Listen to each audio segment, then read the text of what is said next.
Hola, hola, muy buenas. Bienvenidos un día más, o un capítulo más, mejor dicho, a Entérate Podcast. Ya sabes, con quien te hablo, con Javier Planas, muchos invitados, invitadas, y hoy tenemos un invitado muy especial.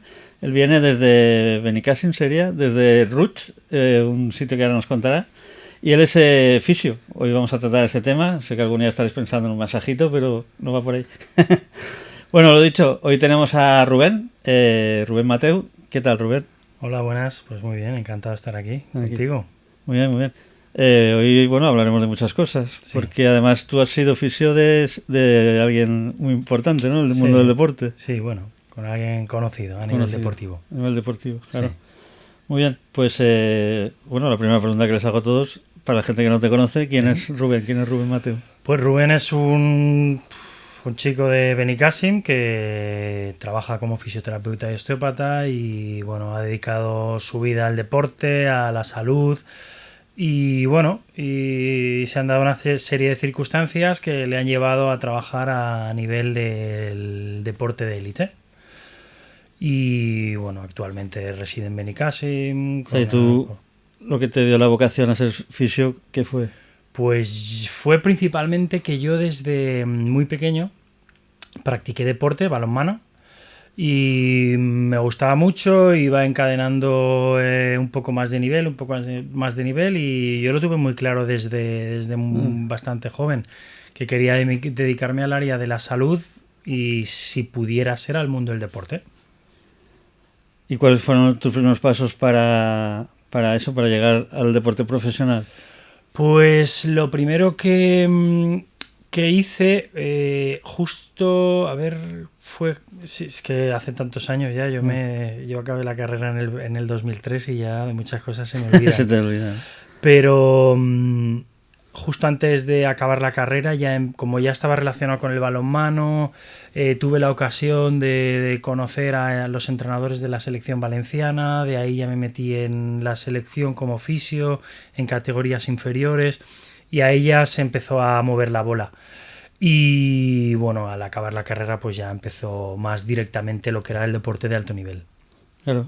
Y entonces esa primera oportunidad fue un poco con los. Sí, fue con niños y niñas de manera muy, no altruista, pero casi casi, porque era algo que me gustaba mucho, y fue con la selección valenciana de balonmano, desde luego, y bueno, y con mis compañeros de equipo, yo me interesaban las cosas y estudiaba y miraba y pues Rubén, me duele aquí, ¿qué hacemos? Nada, pues yo pues les daba mi opinión y Claro.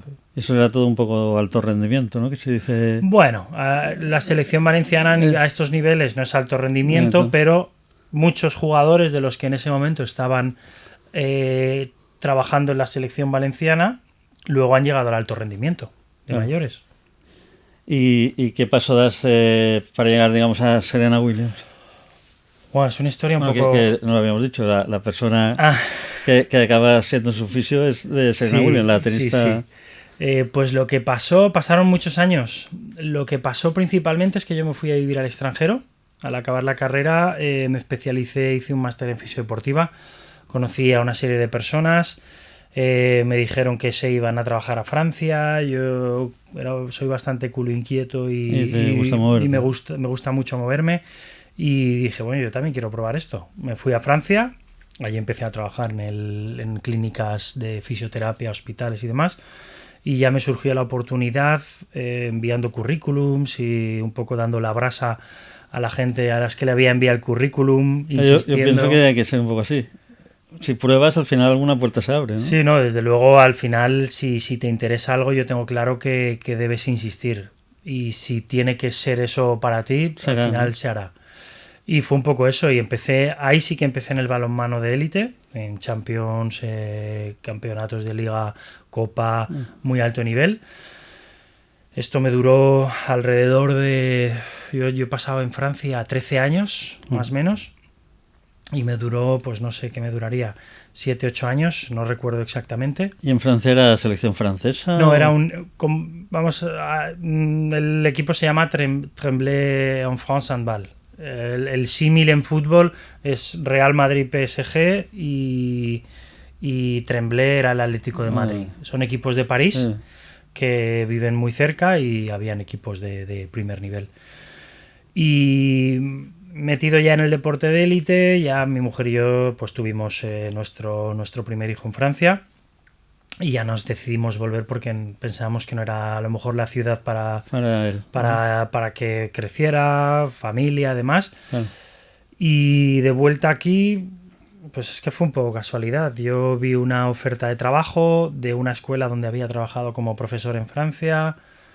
Entregué mi currículum, me llamaron, entrevistas y me hicieron una prueba práctica en Niza. Y yo no sabía para quién era esa entrevista.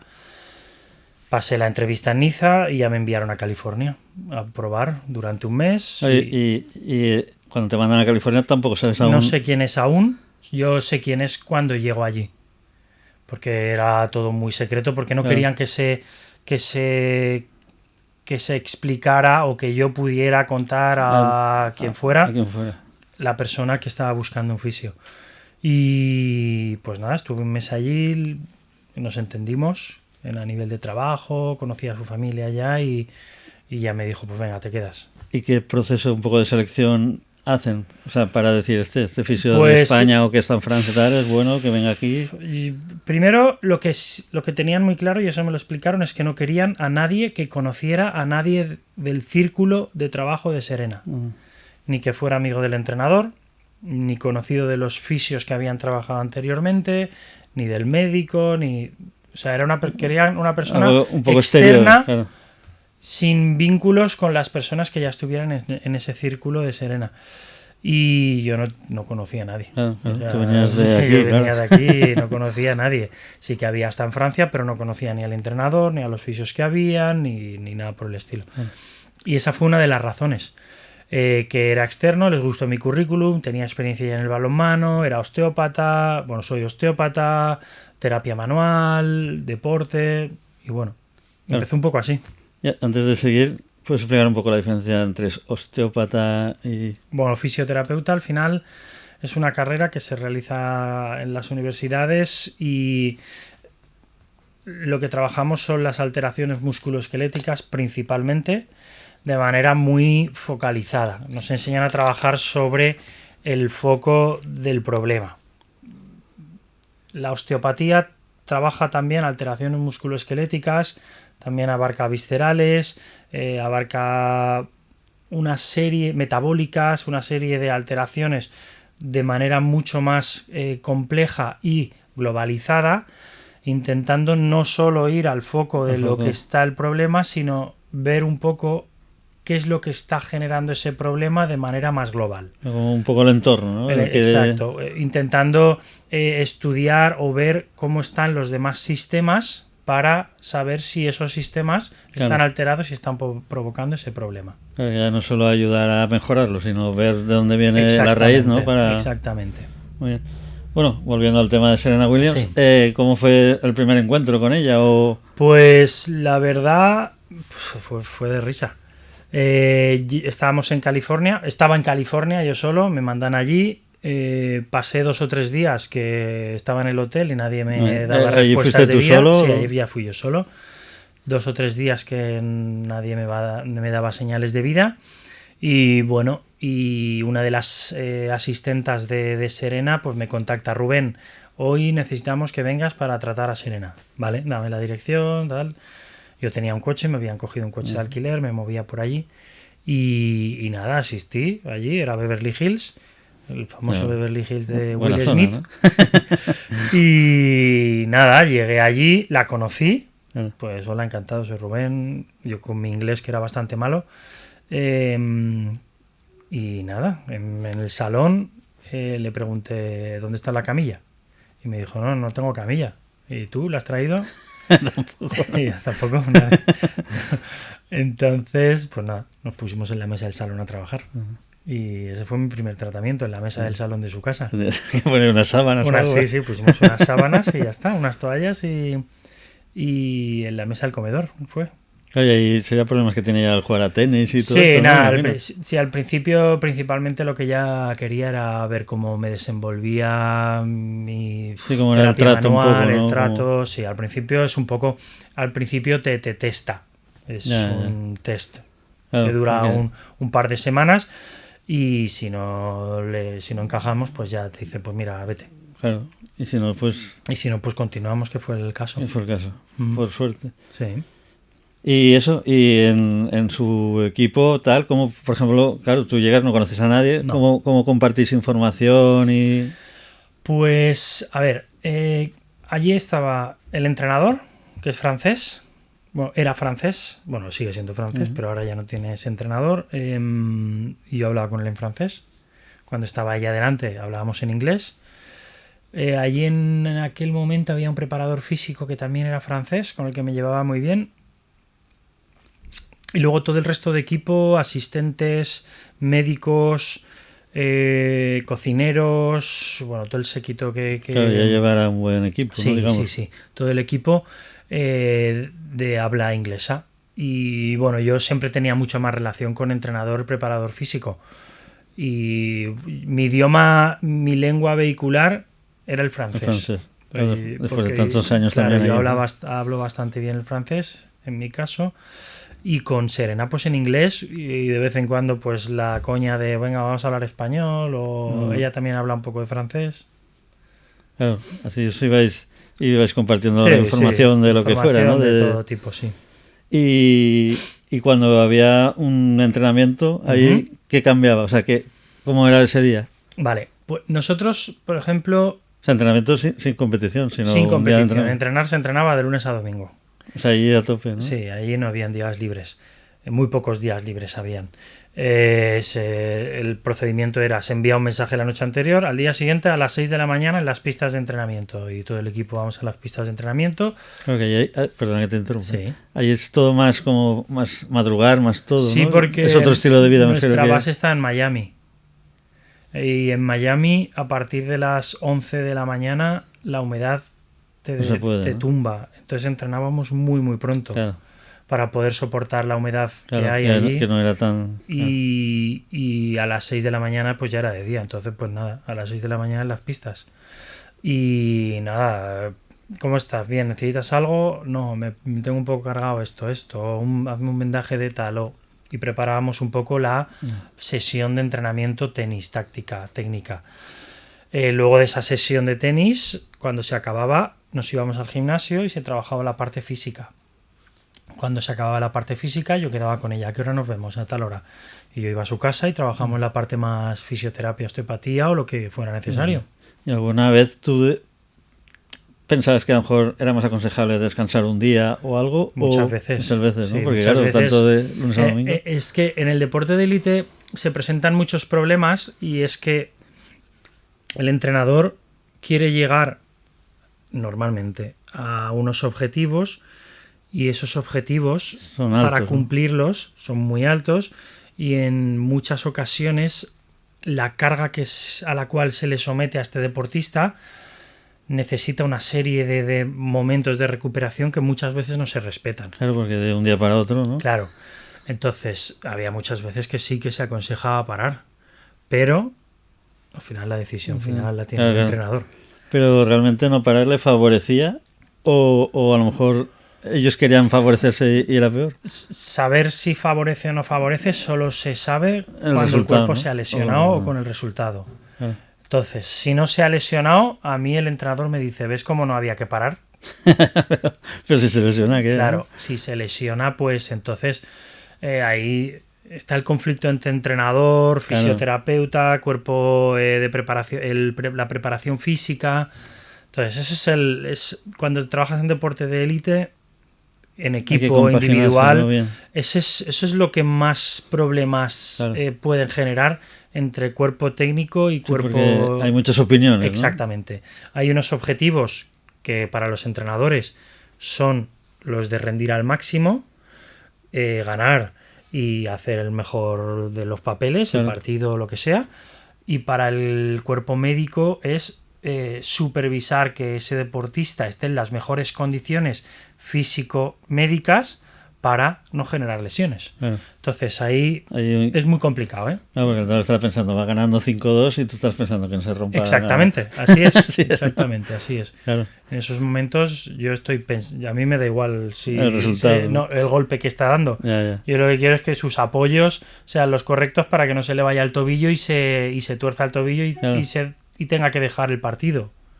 ¿Y eso también se trabaja, lo que has dicho ahora, los apoyos y tal? ¿O eso es un poco sí. todo, ¿no? Se Está trabaja todo medido allí, ¿no? Todo en deporte de élite, desde que se despierta hasta que se acuesta, está medido. Aquí ya hoy en día ya no se deja nada al azar. Ya.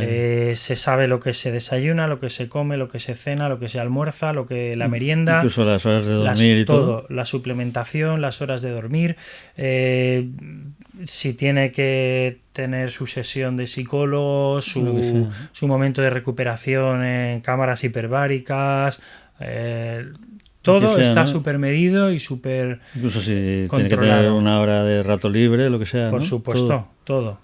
Y si ha tenido sesión de fotos de que ha durado 5 horas, tienes que cambiar determinados aspectos en entrenamiento, en su recuperación, porque ha estado 5 horas pues haciendo una publicidad, lo que sea. Claro.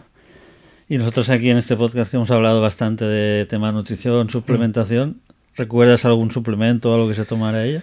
Recuerdo suplementación, sí. De suplementación ella, por ejemplo, tomaba magnesio, tomaba omega 3, luego tomaba una serie de compuestos que ponía en agua. Ahí la verdad es que no recuerdo sabes. exactamente, pero sí, de suplementación sí que tomaba. La que más me viene a la cabeza es todo este tipo de suplementación, que tomaba magnesios, omegas, cosas que puede tomar la gente Sí, normal. sí. Luego el complejo que le preparaban Ya de que ya le polvos y hacían algo demás, especial para ella, exactamente, la verdad es que no lo recuerdo. No, Era no, un pasa nada. laboratorio Ha sido un poco alemán y curiosidad no lo porque como recuerdo. hemos hablado bastante de esos temas. No recuerdo, no te puedo decir porque era un Y laboratorio alemán. creatina, o eso, ¿sabes?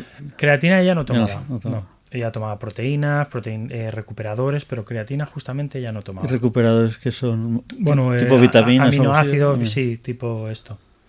Sí. Y hemos hablado un día de entrenamiento, pero por ejemplo un día de competición, Sí. ¿qué le tratabas ahí antes, por ejemplo, de salir al campo? Pues nosotros cuando competíamos, pues imagínate, en Roland Garros o en Australia, el partido, por ejemplo, lo teníamos a las 5 de la tarde. Yo, por la mañana, se hacía un calentamiento, un despertar que le llamamos, un entrenamiento para despertar un poco tejidos, que era peloteo muy suave, de media horita. Yo hablaba con ella, ¿qué tal estás? ¿Necesitas que antes de llegar a la pista trabajemos? ¿Y esto, por ejemplo, a qué hora era, más o menos? Por la mañana, a las 8 a las 9. 8. Sí. ¿Y esto es donde se competía? Claro. Sí, donde se competía. Normalmente, por ejemplo, Australia, competíamos a las 5 de la tarde. Pues a las 8 de la mañana nos íbamos a la pista central, que aún no estaba ocupada, y hacíamos un calentamiento, un peloteo. Luego nos íbamos a casa, si yo tenía que verla la veía, si no ella estaba sola todo el día, concentrándose en sus cosas. Luego, 1 hora y media, 2, 3 antes del partido, hacíamos un trabajo un poco más intenso de peloteo y demás.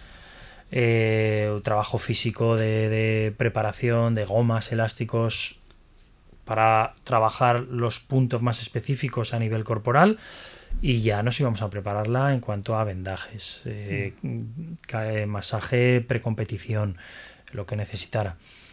Y ya luego salía al campo y ahí ya nosotros nos olvidábamos. Claro, ya antes del partido tendría muchos inputs, ¿no? Sí, Mucho YouTube, sí. Bueno, el entrenador. Pero mira, bueno, cuando en el deporte de élite, cuando yo lo empecé a vivir en el balonmano,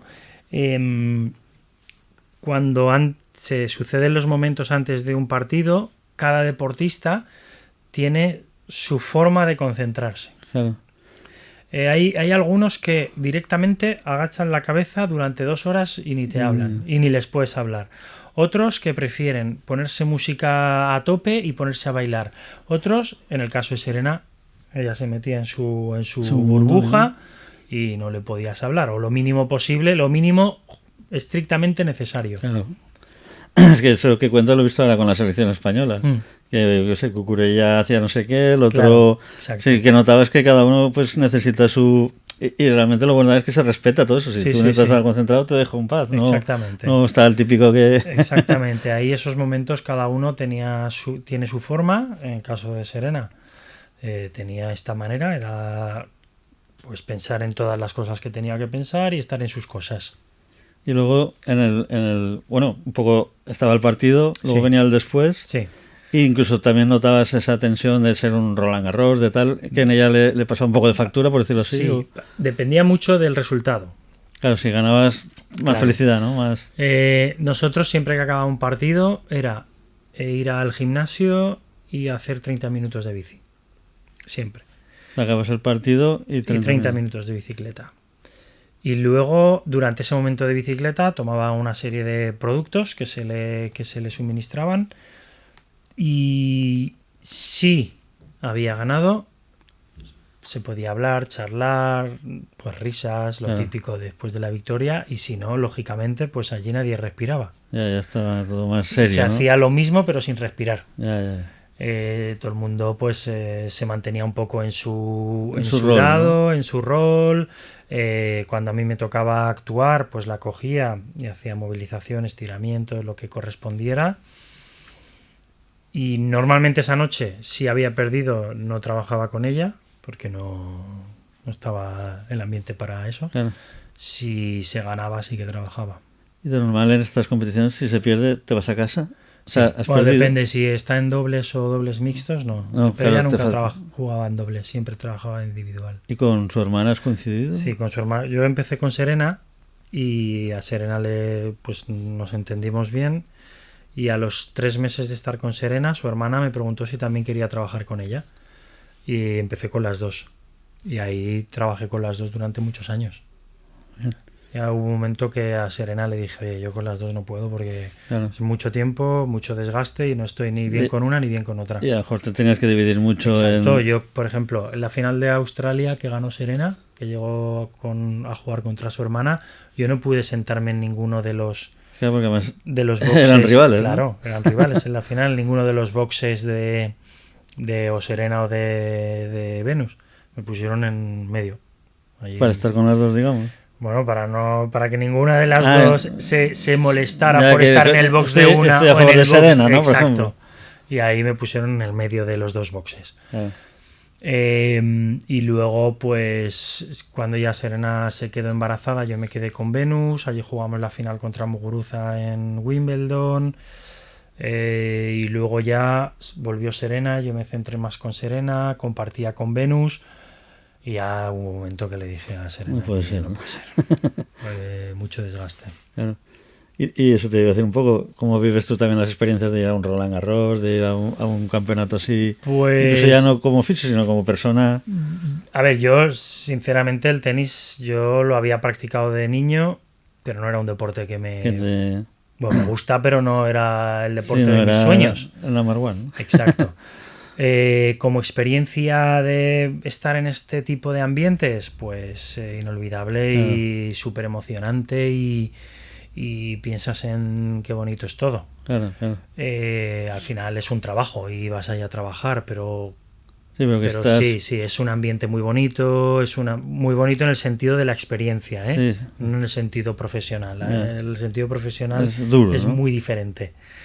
Pero que estás en un sitio que es una burbuja bonita, ¿no? Totalmente, sí. Vives cosas que no las viviré otra vez. Claro. Yo no estoy ahí con Serena Williams, vamos. Claro, y ves a Nadal y hablas con los entrenadores de Nadal y esa... Sí, que puedes compartir Djokovic, también, oye, vosotros esto tal... y hablas con Djokovic, ¿qué tal? Bien, y conoces a gente, pues gente que sale mucho por ahí en la tele y muy conocida. ¿Y en general son majos los tenistas? De puertas para afuera, sí. De puertas para adentro, cada persona es como es. Pero así nada. Pero de cara a lo que nosotros vemos, todos son personas muy, muy majas y con las que puedes hablar. Y luego cada uno es como es dentro de casa. Pero tú, por ejemplo, con Nadal o Djokovic, ¿bien? ¿O? Bien, sí. A ver, no tenía conversaciones de pasarme ahí 3 horas hablando, pero ¿qué tal? Bien, sí, bien. Y ya está. Claro. Y... O sea, está claro que, bueno, lo has dicho más o menos, pero ¿cómo llegas también un poco a construir esa confianza de que Serena te cuente todo, de que te diga, oye, pues en verdad esto de aquí yo... Pues porque yo me pasaba 10 horas al día con ella. Literalmente, 10 horas. Eso, Entrenamiento, preentrenamiento, entrenamiento, tanto tenis como físico, fisio, cenas, no porque cenara siempre con ella, pero si llegaba la hora de cenar, me decía, Rubén, vamos a cenar. claro. Y pues quien le había preparado la cena, pues me preparaba a mí también y nos sentábamos juntos. Al final es una convivencia de muchas horas. Claro. En una relación con una persona así pasa lo mismo que pasaría con una persona en tu trabajo si te pasas 10 horas seguidas trabajando durante todos los días, de lunes a domingo, en vacaciones, en fechas señaladas. Claro, claro. Y tú, sí, un día le decías, oye, no, yo me voy a mi casa a cenar, ella, no sé, se lo tomaba bien o... ¿Qué quieres quedarte a cenar? No, me iré a mi casa. Ya está. No, eso es bueno, porque también a veces hay famosos que es... No. En Parece ese que- sentido, yo creo que una de las cosas que me han permitido trabajar no solo con Serena, sino con futbolistas, en el deporte de élite, es porque siempre he mantenido mi carácter, para lo bueno y para lo malo. Eso Para es lo bueno, malo es que a lo mejor a gente no le guste mi carácter y mi Claro. seriedad, y para lo bueno es que la gente diga, pues este tío es así, y es así, y no me reirá una gracia si no la tiene, Pero, y me dirá las cosas como son, como las siente. claro. Y Pero bueno, al final lo importante es ser transparente, porque si no... exactamente. Y yo en eso, de transparencia, nadie me Bueno, gana, para lo bueno y para lo malo. claro. Y bueno, va, ya que lo has dicho, ¿qué futbolistas has tratado también? ¿O? Bueno, pues yo cuando acabé con Serena me metí a trabajar en el mundo del fútbol y estuve en México, pues así conocidos. Y sonará muy mal, pero de muchos nombres de los futbolistas que he trabajado no me acuerdo. Pues he trabajado con Guignac, que era un futbolista francés de la selección francesa que estaba en Tigres. He trabajado con Paulo Dybala, que estaba en la Roma. Que es argentino. Argentino, ganó el campeonato del mundo. No es, bueno, el último que El ganó último, Argentina.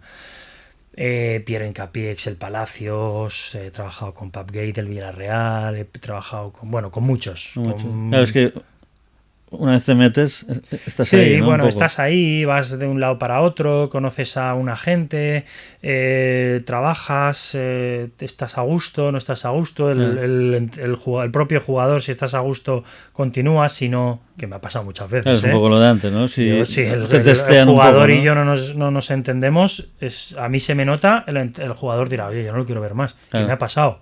O sea, estar donde estoy no quiere decir que siempre me acepten como fisio. Y ser... Que un fisio que trabaja aquí es como un fisio que trabaja en una clínica y que si el paciente que llega no siente que la persona que le ha tratado es la que corresponde, no va a volver a la clínica. Y esto es lo mismo. A mí muchas veces me han rechazado como fisio jugadores de fútbol y profesionales del deporte, como pacientes que veo de la calle, que es mi gran mayoría de trabajo. Claro, incluso a ti te pasará igual, ¿no? Irás a un sitio y hasta el supermercado, esta Exactamente, cajera me cae mejor, voy a aquella. Exactamente, ¿no? ni más ni menos. Sin que te caiga mal a otra. Las pero... relaciones personales es lo mismo en mi trabajo que en el trabajo de cualquier otro. Claro. Y no quiero entrar en lo personal, pero tanto viaje, tanto vivir aquí, afecta mucho en... Eso fue una de las razones por la que yo un día le dije a Serena, ya no vamos a seguir trabajando porque... Bueno, no sé... Tú venías de los 13 años de Francia y pasaste allí. Sí, yo venía de los 13 años de Francia y pasé a trabajar en el circuito de tenis, sí. Bueno. Y la familia principalmente fue la razón que hablando con mi mujer nos hizo decidir que se tenía que acabar eso, porque no era compatible. Porque ella vivía contigo allí. Sí, no. Pero, no. Ella estaba en Benicàssim. Claro, y la distancia también se nota mucho, hombre, ¿no? Sí. Pues esto implica en que los 5 primeros años de mi hijo yo no haya estado nunca en Reyes con él. Ya. Ni haya celebrado cumpleaños. Ni haya... porque además lo que decías antes, 10 horas con Serena. Claro. Yo hacía pequeños viajes a España de semanas, pero el mayor tiempo estaba viajando en el circuito como base Estados Unidos. Entonces sí, es muy duro, muy duro. A mí la gente me dice, joder, qué suerte tienes de haber trabajado en este mundo y tal. Bueno, la suerte hubiera sido trabajar en este mundo y ver a mi hijo todos los días. Todos los días, claro. Eso hubiera sido suerte. A lo mejor en vez de ser Serena Williams, eres Rafa Nadal y estás en España, Exacto, por lo menos, por ejemplo. Eso hubiera sido suerte. ¿Que es una suerte como profesional? Sí, pero el esfuerzo que se hace, supone, que ya lo ¿no? sabía, ¿eh? Ya. Que nadie me tenía que explicar que yéndome allí iba a poner en la balanza un poco lo que iba a pasar y iba a dejar de hacer unas cosas con mi familia, lo sabíamos mi mujer y yo, y lo hablamos. O sea, esto es lo que va a pasar. ¿Estamos de acuerdo en que se sucedan este tipo de circunstancias? Sí. Cuando llegó un momento que ya nació nuestro segundo hijo y las cosas se complicaron más, vamos a hablar. ¿Es posible llevarlo a cabo? Pues no, la verdad es que no. Pues ya, se acaba. Claro. Y luego ya se sucedieron lo de los futbolistas, que era mucho más corto. Yo me iba a México, y México, Estados Unidos, estábamos allí 3-4 semanas, volvía. Claro. Futbolistas por aquí, por la comunidad, pues iba, les trataba, volvía. Claro que es más factible, ¿no? Sí, más... no me voy a vivir allí, sino me voy a hacer una faena. O exactamente. Claro. Y bueno, volviendo un poco a Serena, a la competición, bueno, otra pregunta que se me ocurre es, porque has dicho, yo he pasado mucho tiempo ahí y tal, sí. ¿Los campeonatos eran más o menos todo el año o había una época que a lo mejor...? Cuando empezamos a trabajar juntos, sí que es cierto que los campeonatos siempre los elige. O sea, es decir... Como diciendo, este quiero participar, este no. Sí, así es. Ella ya tenía un nivel... ¿Y los tenistas los eligen ellos? Me refiero... Los top, sí. Claro, no es que te clasifiques, ¿no? Es que... A ver, para los grandes Slam te tienes que clasificar. O te tienen que invitar. En nuestro caso, Serena estaba en el top 10. Claro. Estaba la 1, la 2, la 3, la 6, la... Entonces ahí te estás clasificado directamente. Claro. Y eso es lo que pasa en el top 100 de los jugadores. Ya. Cuando pasas del top 100, pues o te invitan o se dan circunstancias para que vayas. Ya. Entonces, pues lo que sí que sabíamos que íbamos a hacer los grandes y luego elegíamos torneos que nos ayudaran a preparar los grandes. Claro, como un preparativo, ¿no? Exactamente. O incluso porque participa tal rival o por mil cosas, ¿no? O porque hay una marca de coches que por ir a este torneo te va a dar tanto dinero porque va a ser una imagen para la marca, yo qué sé. Claro, entonces eso también, ese dinero pues ayuda para todo, ¿no? Para pagar, exacto, para ella, para lo que quiera. Y la factura se los pagan ellos, los propios tenistas. Un tenista... O sea, te refieres al viaje, el hotel... Todo. Ahí los tenistas no reciben ayudas para dormir en un hotel determinado, para no sé qué, para no sé cuánto. Y a lo mejor, yo recuerdo... Claro, porque esto es individual, no es un equipo, no, claro, ni es la selección. Claro. Yo recuerdo una factura como anécdota en Australia es cierto que estuvimos todo el mes. Porque... Para la gente que no sepa, sería el Open de Australia, ¿no? Sí, el Open de Australia, sí. El Open de Australia. Y estuvimos todo el mes porque en Australia sí que llegamos bastante antes para aclimatarnos a la temperatura, el jet lag. Claro. Al final, por ejemplo, para Australia yo tenía 32 horas de viaje, ellos ya venían de Estados Unidos, o sea, se juntaban ahí una serie. Pero bueno, que hay un jet lag. Y estuvimos allí un mes y yo recuerdo la factura, exactamente no, pero la vi porque yo fui el último que salí del hotel y me mostraron a mí la factura como si yo fuera el que la tenía que pagar y digo, esto no es mío, esto envíaselo a quien le corresponda. Y estaba fácilmente entre los 400 y 500.000 euros. Sí. Claro, piensa que por todo el equipo, claro. Un mes entero, las comidas, pues el alquiler de los coches, los detalles que quieran que haya, flores, no sé qué, no. O sea, es que al final suma, Y al final tú tienes que pensar que un deportista así de este nivel ya no duerme en la habitación individual que duermo yo cuando me voy a un hotel. Duermen pues en habitaciones acordes a lo que necesitan. O más tipo un apartamento, casi. Exactamente, ¿no? Necesitan espacio, tranquilidad. Claro. Y eso claro, lo paga un tenista, ¿eh? Y tú estás en el top 100 y vete a un hotel págate el viaje a Australia, que son fácilmente 3.000 euros, Sí, sí. el hotel, la comida, y que en la primera ronda te eliminen. A lo mejor siendo Serena o alguien de ese nivel top 10, Sí. pues a lo mejor, claro, una marca o no sé qué, pues te lo compensa, por decirlo así. Claro. Pero a lo mejor el que está al 98 o tal, ya no le compensa No le tanto. compensa, y yo sé que, porque he conocido a tenistas que acaba el año y pierden dinero. Claro. Claro que es una inversión para ellos, Totalmente. Y hay veces que sale bien, hay veces que sale mal. Yo he visto a muchísimos tenistas en consulta en Benicàssim, de la provincia de Castellón, jóvenes tenistas que tenían una proyección, y ha llegado un momento en el que los padres han dicho: estamos en un momento que no vemos avance, Claro. y estamos invirtiendo 3.000 euros mensuales. ¿no? Claro. Entonces aquí se para.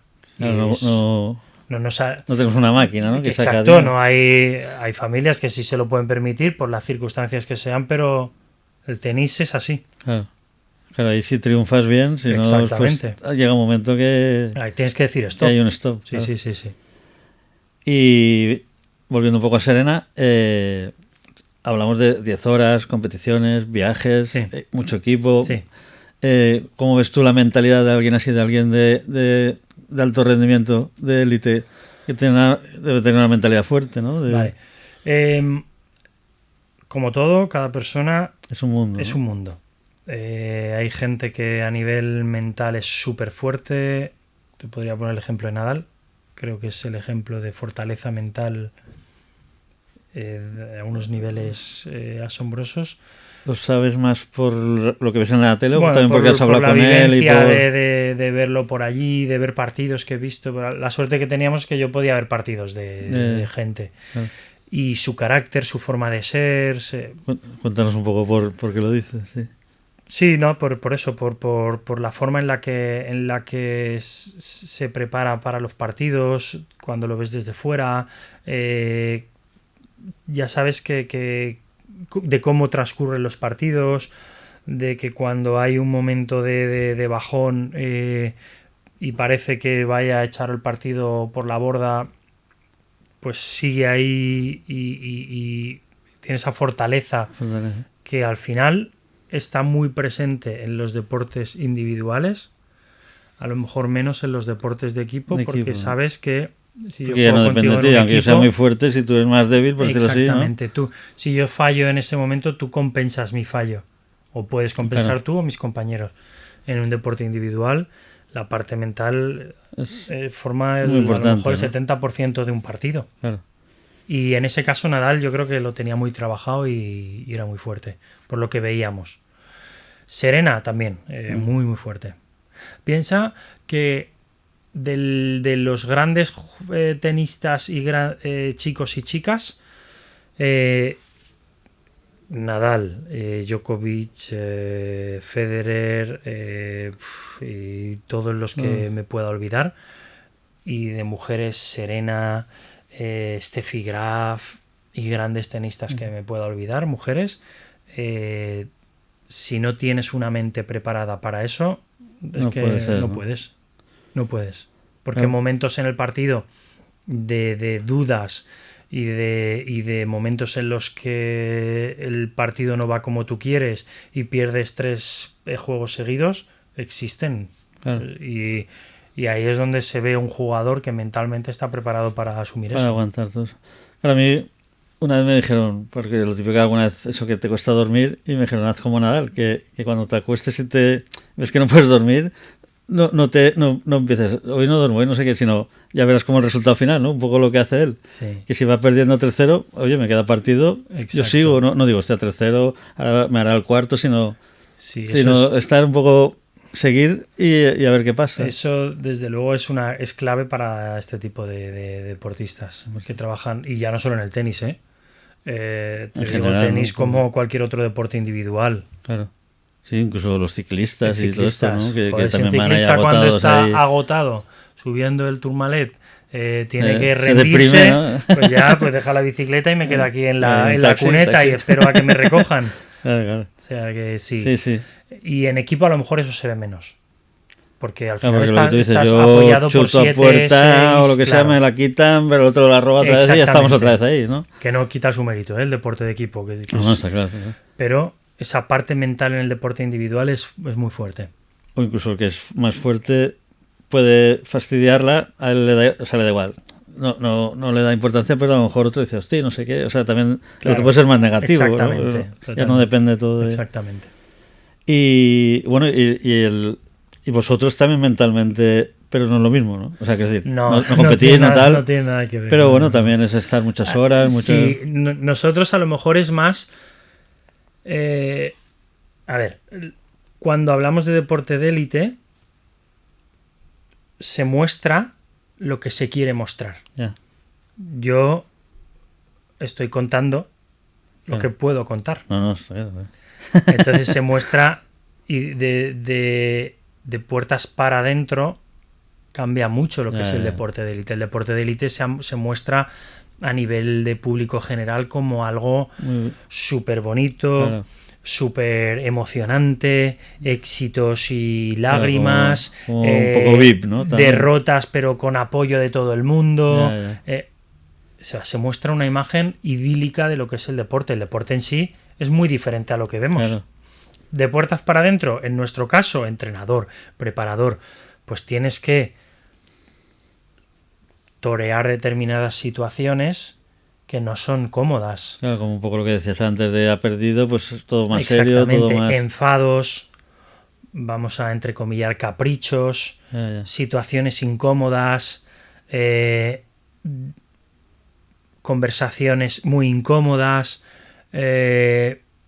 desacuerdos que tienes que aceptar, porque al final tú estás en una empresa. Claro. Y en tu empresa te dicen, oye Javier, que tienes que hacer esto. Y a ti no te apetece hacerlo. Pero Javier, tienes que hacer esto. Y al final lo tienes que hacer. Porque sabes que estás trabajando en una empresa. Luego tienes la decisión de decir, pues yo me voy. Porque a mí no me gusta lo que me estás diciendo. O no, quiero hacer esto porque me gusta esto que hago, pero sé que tengo que aceptar determinadas situaciones que no me van a gustar y voy a estar en desacuerdo total. Claro. Ahí ya decides, ¿no? Exactamente. Y eso es lo que no se ve del deporte y que es lo que nunca se habla y que es lo que... Pero el deporte no son todo caminos de rosas y... Es que para llegar ahí hay un esfuerzo detrás. Exactamente. Claro. Y olor de jazmín y todo bonito. O sea, hay muchas cosas negativas y vamos a llegar a llamar negativas a muchas cosas que no nos gustan del deporte de élite. Es un poco el día a día, ¿no? Exactamente. Claro, porque nosotros parece que sea como que está en casa, llega al rol, claro, se pone a jugar y se va a casa, y ¿no? no solo eso, y es a nivel personal y situaciones personales. Al final, no olvidemos que son personas, ¿eh? Claro. Y como persona, hay que tenerlo muy en cuenta. Y como persona, pues se suceden situaciones muy incómodas. Claro. Y las vives. Claro. Porque yo estoy con esta persona 8 horas al día. Claro que esa es otra. Hay muchos momentos de casi obligado a estar con alguien. Exactamente. No puedes decir, mira, estoy en mi casa, estoy agobiado, me pongo la tele o no sé qué. Exactamente. Allí a lo mejor, ¿qué pasa, Rubén? ¿Qué pasa? No sé qué, ¿sabes? Un poco... Totalmente. Así. Entonces, bueno, pues son... Al final es eso. Hay el deporte de élite, el que vemos y el que no vemos. Claro. Y luego... No quiero que me cuentes ninguna, pero sí, conversaciones incómodas, ¿te refieres más a tipo trabajo o de cualquier cosa? No, pueden ser de cualquier tipo. No, al final, yo pues con Serena y con otros deportistas, estamos hablando de Serena, yo he tenido conversaciones de todo tipo. Conversaciones final... más relacionadas con política, no desde el principio, porque no voy a ponerme a hablar con una persona, yo no me pondría a hablar contigo de política, porque creo que es un tema delicado o de religión. O de lo que sea, así, de ese estilo, sí. Pero bueno, poco a poco, o de cuando tenía 16 años, cómo llevaba la vida con su padre, qué es lo que hacían, pues cosas, porque ella sabía que yo tenía un hijo, su hija y mi hijo nacieron el mismo día, o sea, y ahí pues la gracieta de, oye, pues tu hija y mi hijo nacieron el mismo día. O sea, también casualidad. Sí. Y al final tienes conversaciones, vamos a decir, más personales en determinados momentos que meramente profesionales. Claro, es que llega un momento que es lo que decíamos antes, ¿no? Tantas horas. Exactamente. Desde chispas hasta desahogarte un poco, o lo que sea. Y estoy en desacuerdo con ella en muchas ocasiones y en otras no tanto. Pero no le voy a decir, oye, que esto que tú piensas es una mierda. Un mando, cállate. Exacto. Pero bueno, Ya, y eso es la vida, con un deportista. Claro. Y hemos hablado un poco de esta parte así, y alguna anécdota también divertida, algo que os haya pasado. Bueno, anécdotas divertidas, muchas. De querer que les preparara una paella a su madre, y cuando dije, vale, tráeme los ingredientes, quiero conejo, y conejo no, en la vida conejo, no me como yo eso. Claro, para ellos el conejo es una rata y no lo comen. Claro.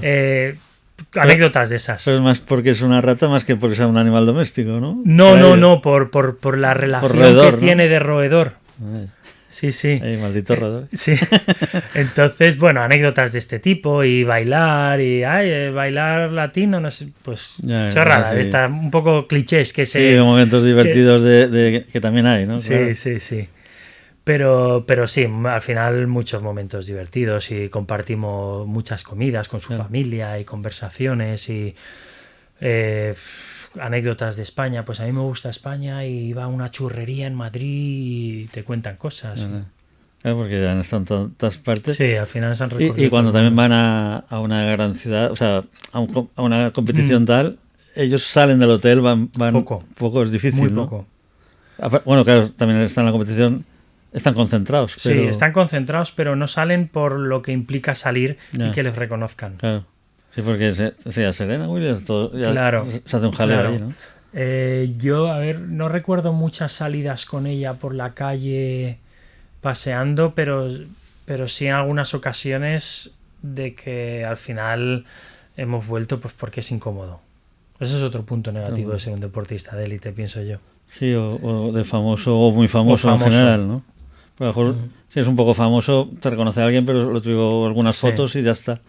Pero si ya te llegas a un nivel, ya es... No puedes tener... Ya tienes que tener otro tipo de vida. O tienes que tener una vida fuera de las paredes de tu casa muy controlada en el sentido de que no me puedo ir a un centro comercial o a una discoteca normal o a... Entonces y eso al final, pues, y lo entiendo, les cansa. Entonces hacen mucha vida en casa. Mucha vida en casa, claro. Que tener una buena casa, pero... Sí, tienen buenas casas. No son malas. Y hablando un poco de lo físico y tal, una profesional como ella, una deportista de élite, ¿tiene un cuerpo más sano o al final le pasa factura tanta competición? Un deportista de élite no tiene cuerpo sano. Ningún deportista de élite, no un deportista o amateur, pero ningún deportista de élite. Yo creo que la élite y la salud física, metabólica, van muy poco ligadas.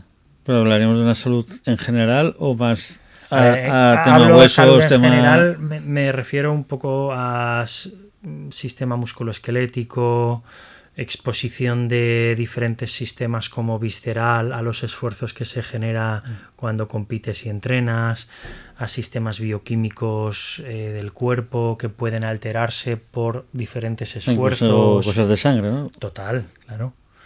Entonces, la élite está muy desligada de la salud.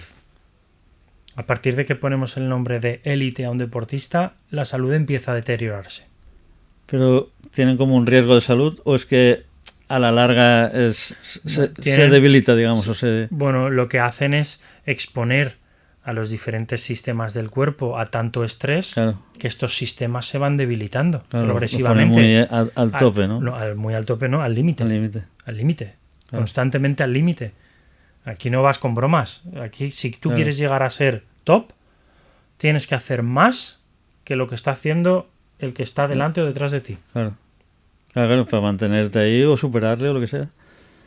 Y eso genera mucho estrés oxidativo, estrés articular, estrés en tejido blando, estrés en vísceras, estrés a nivel psicológico, estrés en todos los niveles que podamos hablar o que queramos hablar, se genera estrés. ¿Y más o menos hasta qué edad compite un deportista o un tenista? Depende mucho. Bueno, en este caso un tenista ahora mismo, en la actualidad, está compitiendo Serena y Venus otra vez, están compitiendo. Pero mi opinión al respecto es que esta competición está más ligada a ¿Una juventud? no. A una manera de divertirse y no querer mostrar que pueden llegar a ganar cosas porque no es la realidad. Yeah. Ellas están porque no necesitan mostrar ya nada más, ya lo han ganado todo. Claro. Y están ahí porque les gusta el tenis, quieren divertirse, porque a nivel competitivo, pues ahora mismo Venus creo que lleva 10 partidos y no ha ganado ninguno. Yeah. Y a las competiciones va por invitación. Y las llena todas cuando va. Sí, sí. O sea, la gente Claro, quiere todo el mundo verlas. quiere verlas, Claro. Y Serena creo que ahora competirá si no me equivoco, dentro de poco será el US Open y competirá con su hermana en dobles. Yeah. Y a lo mejor individual. Y no creo que sea con el objetivo de competir para ganar un trofeo, sino más como el de sentir que aún están vivas para jugar a tenis. Claro. Pero eso, más o menos queda... Yo creo que a partir de los 35 años el cuerpo ya está tan machacado. Tipo los futbolistas, ¿no? Que sí, más o menos... Exacto. Ya está tan machacado que llegar a buen nivel es complicado sin sufrir demasiado. Porque tienes que pensar que un deportista de élite, y eso creo que nadie relacionado con el deporte de élite... Yo tengo 1000 compañeros fisioterapeutas, osteópatas que se dedican a la élite por todo el mundo. Nadie me discutirá que un deportista compite, juega y entrena con dolor. Eso te quería preguntar. ¿Es habitual jugar con dolor? Siempre. Siempre, ¿no? Siempre. Vamos. Pero dolor puede ser de espalda, de rodillas... Dolor de lo que sea. De lo que sea. Yo no recuerdo... Y a lo mejor la gente puede pensar, joder, si juega con dolor es que no estás haciendo bien tu trabajo. No.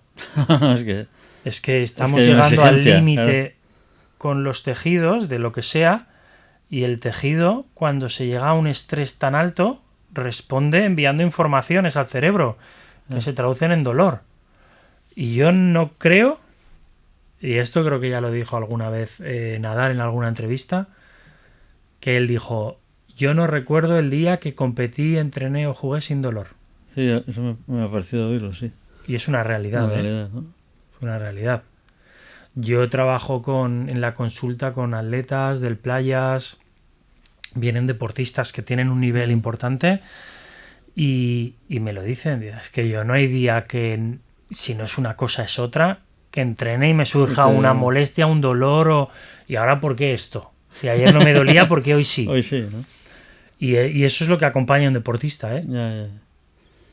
¿Y hay alguna vez que sí que se decide parar? ¿O? Sí. Muchas. ¿no?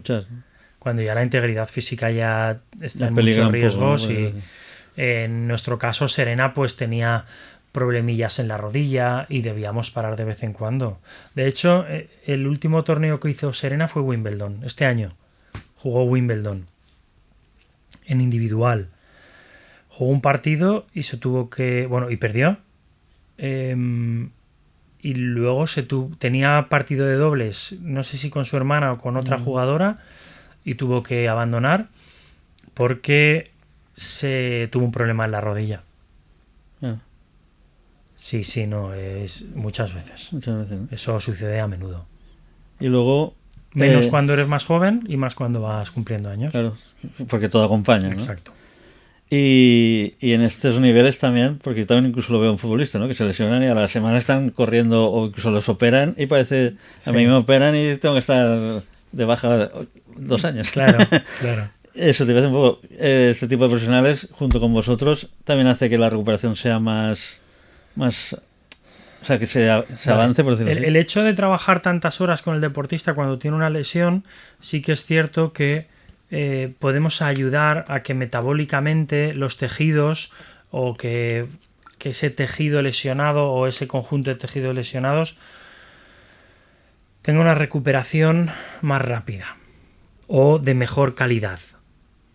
Pero la realidad es que una lesión o una determinada lesión, por ejemplo una rotura muscular, necesita un tiempo de recuperación biológica. Claro, no es... Y nosotros no somos magos. Ya. Ni nosotros, ni los médicos, ni los gurús que salen por ahí, ahora que hay muchos en redes sociales, que yo curo esto, pues de esos cuando oigas yo curo, ya olvídate, este está mintiendo. Claro. Las lesiones tienen un tiempo de recuperación. Ya se llame Nadal, Serena o Pepito de los Palotes. Claro. Luego hay... entran otros aspectos, que es el aspecto de los intereses que puedan generar que esta persona, pues antes de su recuperación, vaya a competir. Y de qué maneras se puede llegar a que compita antes de que su recuperación sea completa. Claro, incluso a lo mejor infiltrado. Totalmente. O lo que sea, ¿no? Eso es el deporte de élite. Claro. En deporte amateur no se hace. En deporte de élite se hace, porque no solo está el deporte lo que cuenta. Hay muchas más cosas que cuentan en el deporte. El sistema, todo el círculo económico que se genera, claro, a partir de un partido o un deportista de élite. Claro, es que esos niveles hay muchos es un negocio, ¿no? Ya no es solo un deporte. Hay intereses económicos, políticos, sociales, empresariales. Sí, sí, ahí se junta ahí, todo, ¿no? Ahí, cuando estás en el deporte ya no tienes tanto valor cuando hay tantas cosas que gestionar. Claro. Y hablando de lesiones y tal, ¿se puede más o menos prepararla para evitar ciertas lesiones? ¿O? Sí, hombre. Sí. El trabajo físico, el trabajo de fuerza, para mí, la preparación física de un deportista, o sea, la figura del preparador físico, un buen preparador físico bien marcado en una línea temporal, con las fases que corresponden, son esenciales para que un deportista de élite rinda. Claro.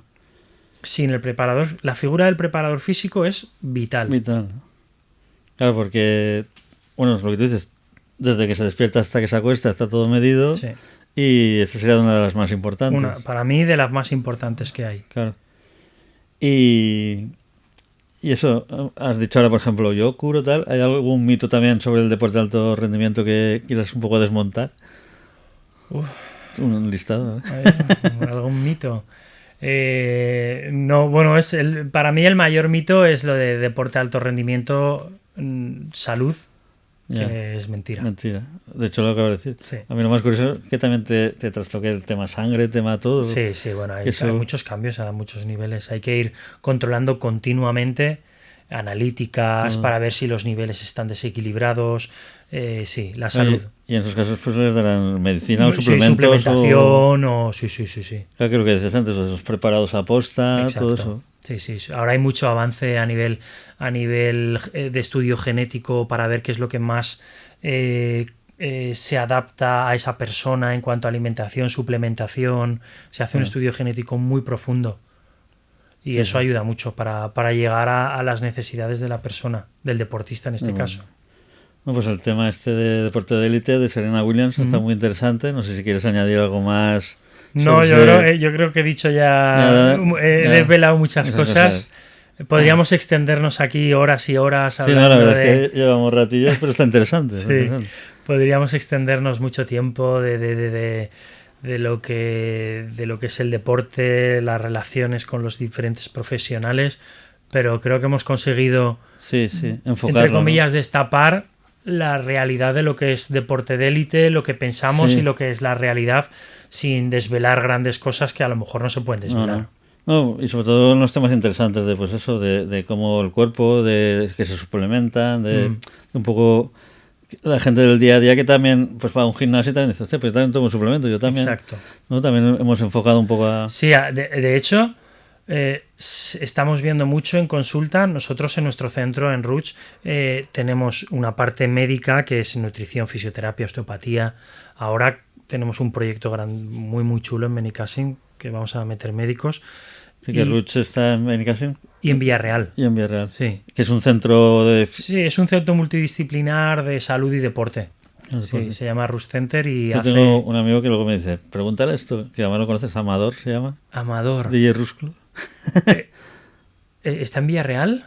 No, él está yendo una vez a la semana al de Benicàssim. Sí, seguro que... Igual no lo he tratado yo ni ni he trabajado sí, yo con él. Está con otro chico. Pero estará con algún compañero. Sí. Sí, de vista seguro que lo tengo visto por ahí. Sí, puede ser, puede ser. Sí, sí. Y bueno, y es un centro multidisciplinar de salud y deporte enfocado a la salud. Y respecto al tema que estábamos hablando, hoy en día el deportista amateur está tomando y está intentando copiar todo lo que hace un deportista de élite. ¿Y eso es bueno o malo? Eso... ¿Según? O... Mira, te voy a explicar. Puede ser... Es bueno porque al final pues estás tomando suplementación, estás tomando toda serie de medidas necesarias para rendir en el deporte. Pero no hay que olvidar que es deporte amateur. Y un deportista amateur tiene su trabajo. Y un deportista amateur trabaja 8 horas para luego hacer deporte. Y ahí estamos olvidándonos de lo más importante de un deportista, que es el descanso. Un deportista sin descanso se muere. O sea, no llega a ser deportista. Claro, porque, por ejemplo, pero antes hemos hablado que Serena, por ejemplo, hacía de lunes a domingo y tampoco había un descanso en sí. Porque no podíamos gestionar lo que he dicho. Muchas veces la gestión entre cuerpo técnico y cuerpo médico es muy complicada. Hasta que llegaba un momento que su cuerpo decía, ya vale. Entonces yo pegaba un toque y decía, esto ya no puede aquí ser, sí que tenemos que pararnos. Claro, y luego en lo que es el día, ella tiene sus momentos de descanso. Claro, no es como otra persona que dices tú, que está 8 horas trabajando, sale la mochila. Exacto, ella, por ejemplo, acababa el entrenamiento a las 12 del mediodía y a mí no me veía hasta las 6 de la tarde. Claro. Ahí teníamos un impasse de tiempo para su siesta, para comer, para lo que tuviera que hacer. Estar con su hija. Claro. Y luego acababa conmigo por la noche. Había días que acabábamos muy tarde, los días que no acabábamos tan tarde, pues ya se acostaba. Pero lo que sí que se ha visto y se ha entendido a nivel de un cuerpo al cual le exiges tanto es que si no tienes tus horas de sueño y de descanso correspondientes, ese cuerpo no rendirá nunca. Y en deportistas amateur que están queriendo ser deportistas profesionales en cuanto a su forma de vivir el deporte, no en cuanto a lo que verdaderamente son, estamos encontrando muchas lesiones porque no estamos gestionando el descanso como toca, porque yo cuando acabo de trabajar me voy a entrenar, cuando acabo de entrenar me ocupo de mis hijos, no tengo a nadie que me haga la cena y luego duermo 6 horas. Y me tengo que levantar para empezar de nuevo. Y no tengo un fisio que me trata. Exactamente. Y en deporte amateur se está viendo mucho eso, que se está profesionalizando de manera muy personal. Claro, yo creo que también el tema de redes sociales y todo hace que queramos copiar lo que vemos más bonito. En redes ¿no? sociales hay tanta toxicidad, hay muchísima toxicidad. Yo soy muy amigo del fisio de Baena y de Ilia Tupuria. Para mí uno de los mejores fisios de España, Josep Caballero, un tío súper humilde. Creo que he visto una foto de él con Baena. Sí, puede ser, sí. De ahora del Mundial. Sí, con Baena, sí, ahora he estado trabajando con él después del Mundial, antes que fuera al Atlético de Madrid a entrenar. Bueno, un tío, un crack. ¿No? Un crack. Bueno, decir que en España estamos los mejores fisioterapeutas del mundo. Eso está muy bien. O sea, sin ninguna duda. En todo el mundo habrán fisioterapeutas españoles trabajando en la élite. En Francia hay fisioterapeutas españoles trabajando en la élite. En Estados Unidos, Raúl Valdesuso, que es uno de NMP, trabaja allí con luchadores del MMA, de todo esto de Ilia Tupuria y todo esto. En todo el mundo, la fisio de Venus Williams es española. O sea, la fisioterapia española, la medicina española, la salud española, los profesionales sanitarios, sí, yo creo que en España son los mejores del mundo y vamos, quien me lo discuta no tiene argumentos para ganarme. Yo que trabajo en urgencias, o sea, como en toda habrá de todo, está claro, pero yo sí que noto que la sanidad española o fisio que dices tú ahora y tal, es de lo mejor que hay en el mundo. Pero lo mejor, o sea, no tengo la menor duda que los sanitarios españoles somos los mejor formados. Sí, que a lo mejor ahora de ciencia eso puede haber en otros sitios como Estados Unidos por dinero, lo que sea. Sí, luego la diferencia es esa. Claro. ¿Quién invierte más o quién invierte menos? Por eso hay muchos profesionales que nos vamos al extranjero. Claro. Porque el valor que se le da a un profesional en España no es el mismo que se le da a ese mismo profesional en otros países. Claro. Y eso ayuda.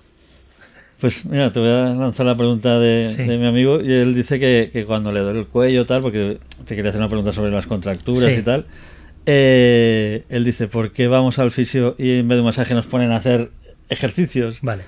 Que yo le dije, yo creo que debe ser más porque te tiran como a rehabilitación en vez de al masaje, pero digo, se lo preguntaré. Vale, al final la ciencia aquí es lo que marca, lo que manda. Claro, como en psicología, como en todo. Exactamente. La fisioterapia, la osteopatía o todas las técnicas de terapia manual, todas las profesiones de terapia manual, yo he estudiado toda la línea de fisioterapia más manual, que ahora se está convirtiendo en una fisioterapia más activa. Vemos que al final un tejido, para volver a ser un tejido funcional normativo, lo que necesita es actividad. Yo, si tengo un tejido demasiado, vamos a llamarle contracturado, que a lo mejor no es la palabra más correcta a utilizar, contracturado. Un tejido contracturado, para darle a ese tejido su capacidad de funcionamiento normal, tengo que trabajar de una manera. A lo mejor tendría que utilizar técnicas inhibitorias y sí que la terapia manual podría servirme, pero no podría dejar ese tejido, y vamos a decir entre comillas porque quiero hablar con palabras que se entiendan, en un estado inhibido que no me sea funcional, y por eso necesito activarlo.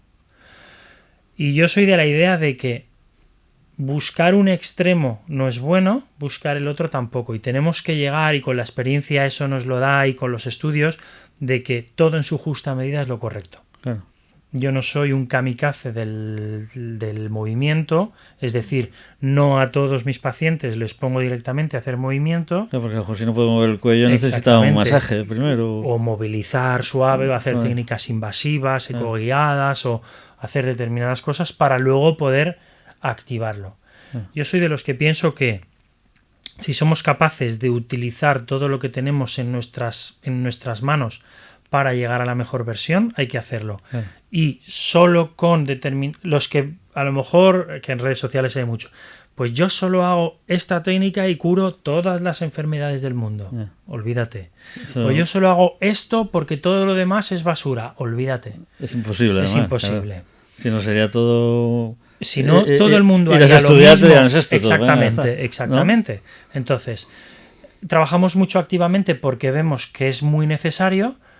También trabajamos terapias manuales y otras técnicas más específicas de fisioterapia porque creemos que son necesarias. Pero la actividad siempre es importante. Muy importante. El trabajo de fuerza es necesario para vivir. Sí, la fuerza es el número uno, ¿no? Sí, para vivir. O sea, sin fuerza nuestras células mueren. Claro. Y voy a volver a Serena. Tema fuerza también se hacía mucho. Bueno, sí, era elemental. O sea, Serena en sus mejores momentos de la carrera ha sido cuando más trabajo de fuerza se ha realizado. Y te voy a dar un dato. Actualmente, en el tenis femenino, las mejores tenistas son las que más invierten en fuerza. En fuerza. Claro, ya no es todo el rato de entrenar. Exactamente. Lo que sería el deporte en sí. En el fútbol se ha visto que el trabajo de fuerza es parte indispensable para que un deportista pueda aguantar 90 minutos jugando, pueda aguantar el desgaste físico que supone empujones, golpes, saltos, carreras, sprints, etcétera, y en cualquier otro deporte.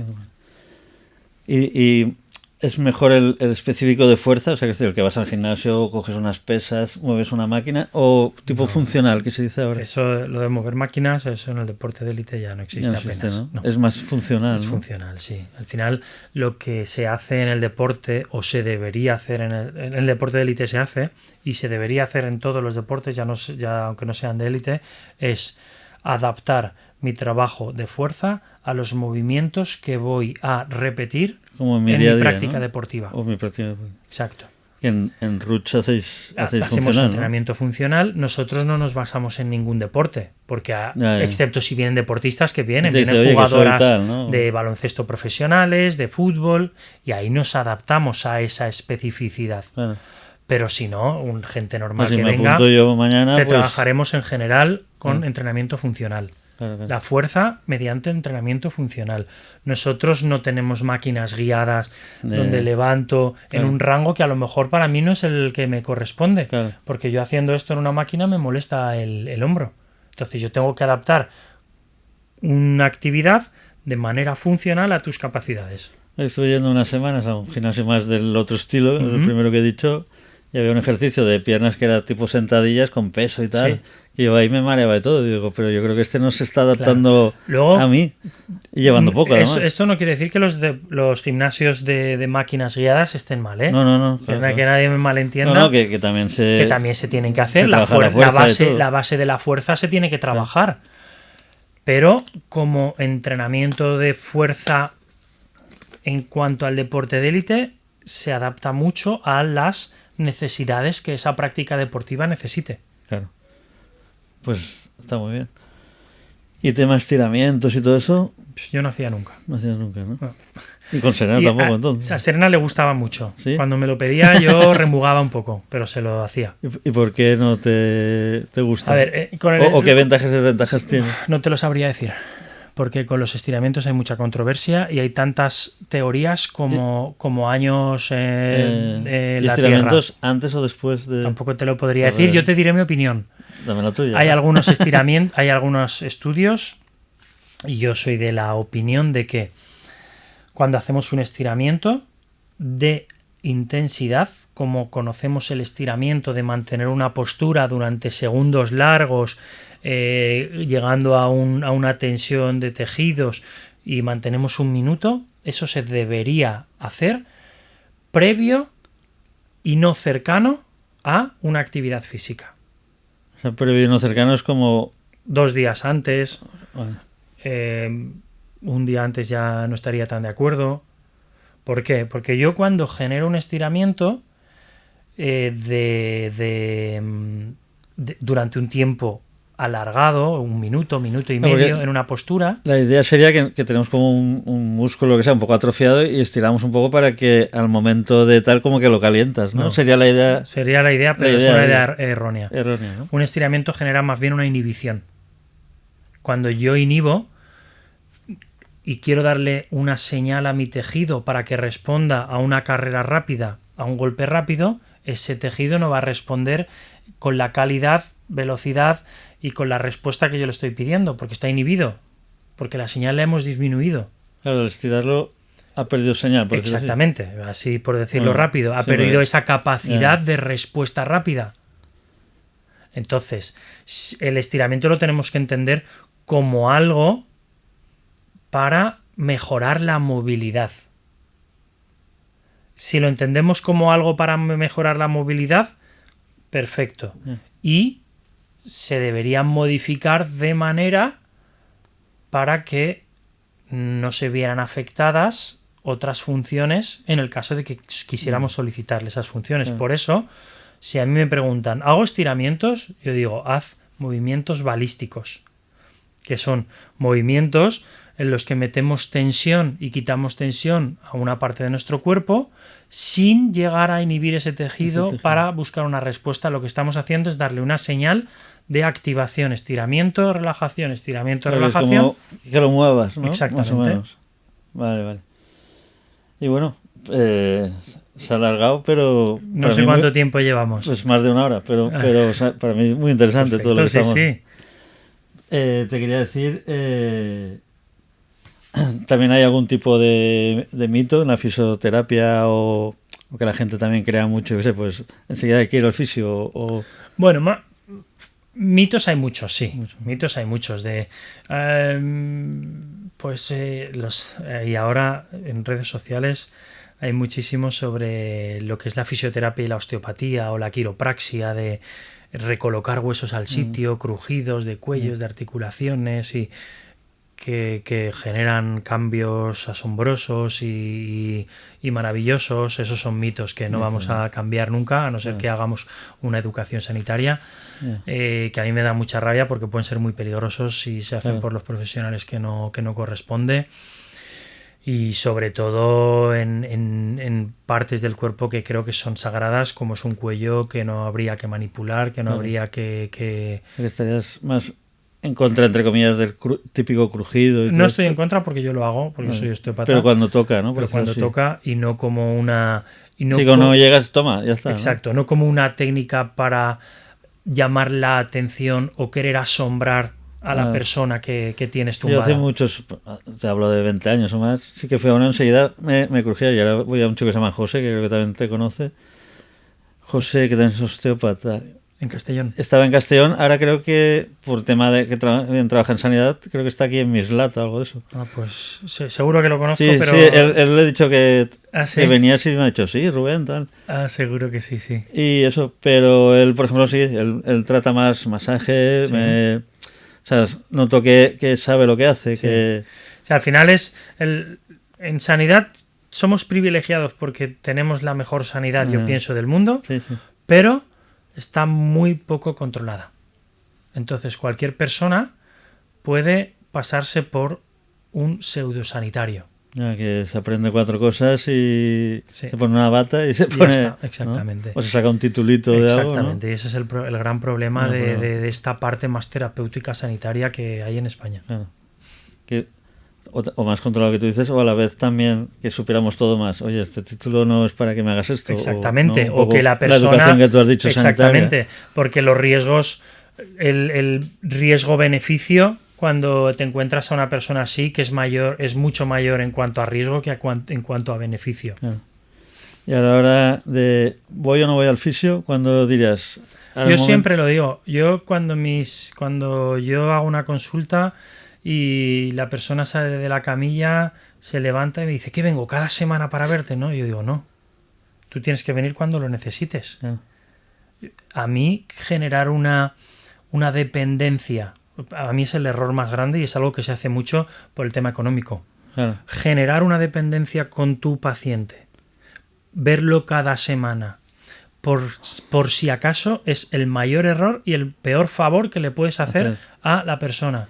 Porque eso crea una dependencia sobre lo que estás haciendo. Yo esto lo entiendo como los hábitos.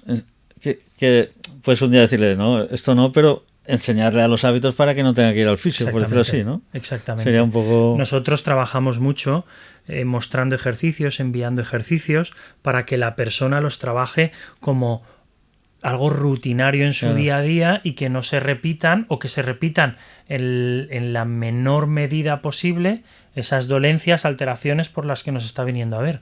Claro. Y al final... Nosotros lo que hacemos los fisioterapeutas, los sanitarios, es un poco abrir el camino para que el cuerpo se cure, ¿eh? Claro. Nosotros no estamos generando ninguna curación, nosotros activamos al organismo para que se cure. Vosotros hacéis que todo vaya mejor, tanto pues con los consejos, con todo. Porque lo que hacéis en ese momento será una especie de parche, por llamarlo así. Sí, puede ser eso. Puede ser, que es bueno, es efectivo, pero que a lo mejor es eso. Oye, si te hago esto y mañana estás cargando mal sacos... Nosotros somos el arranque del coche que genera que pueda circular, pero que tú vas a tener que cambiarle el aceite, mirar la presión de las ruedas, limpiar el motor si está sucio. Y entonces vendrás a reparar menos el arranque, ¿no? Exactamente. Claro. Bueno, pues como llevamos 3 días aquí de entrevista ya, voy a ir un poco a lo último. Sí. ¿Qué es lo más importante un poco que te ha enseñado la fisioterapia a nivel personal? Pues a mí lo que me ha enseñado es, primero, a ser honesto. Yo creo que eso es una característica que deberíamos tener todos los sanitarios, ser honestos. Cuando no sabes hacer algo, decir, oye, yo esto no lo sé hacer. Claro. Y enviar a gente que sepa hacer. Exacto. Y... escuchar y tener empatía.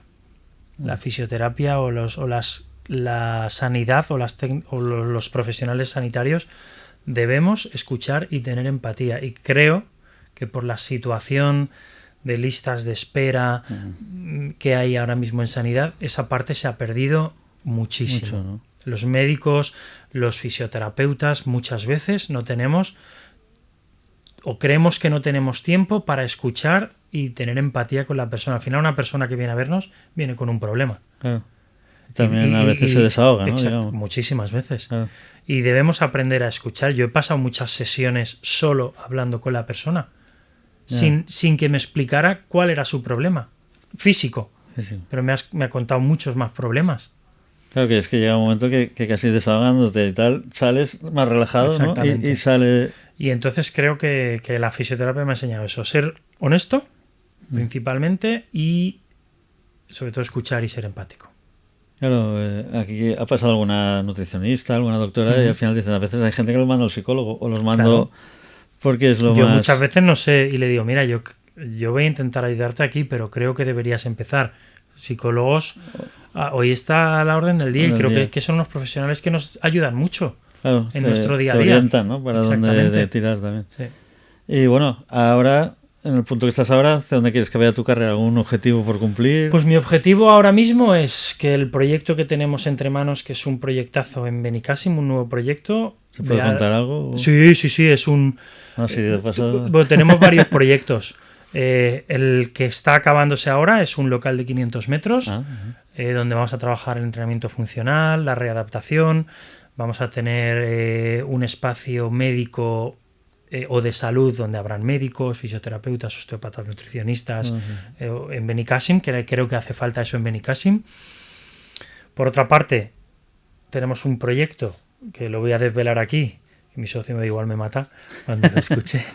Vamos a abrir un centro de Pilates Reformer en Benicàssim, que bueno, le vamos a dar un toque así, muy enfocado a salud y patología, y como va a estar muy dirigido por fisioterapeutas, por, si todo va bien, por una chica que ha sido bailarina, que tiene mucha experiencia y está muy formada, y un tercero que vamos a abrir un centro en un hotel de Benicàssim.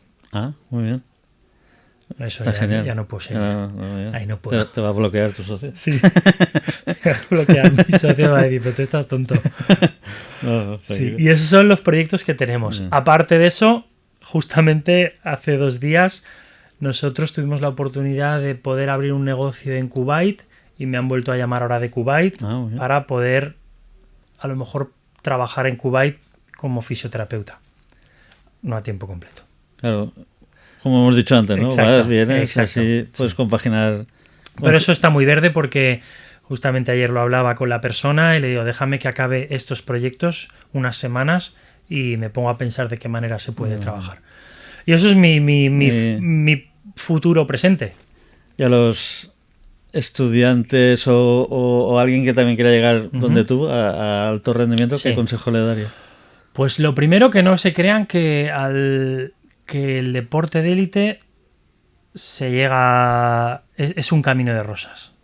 Aunque nos estén vendiendo en redes sociales que te puedes hacer fisioterapeuta de élite, haya 1000 cursos de la fisioterapia de la élite a 2 pasos, yo te enseño las claves para llegar. Mentira. Al deporte de élite no se llega así.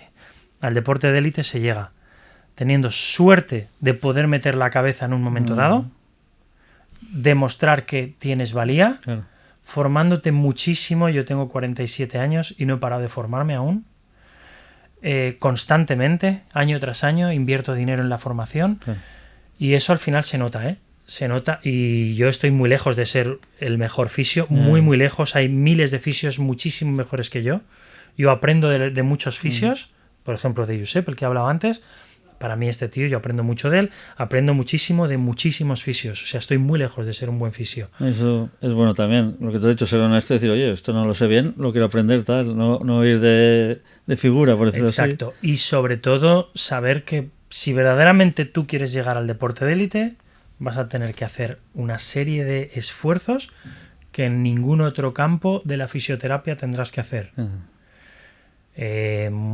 Trabajar de lunes a domingo durante 4 meses seguidos, porque a lo mejor no hay entrenamiento, pero tú tienes que seguir tratando a esa persona, estar lejos de tu casa muchas veces, en momentos muy claves, y mucho esfuerzo, mucho esfuerzo.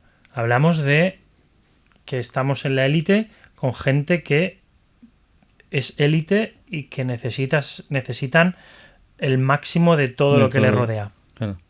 de todo su entorno. ¿De aquella época echas algo de menos?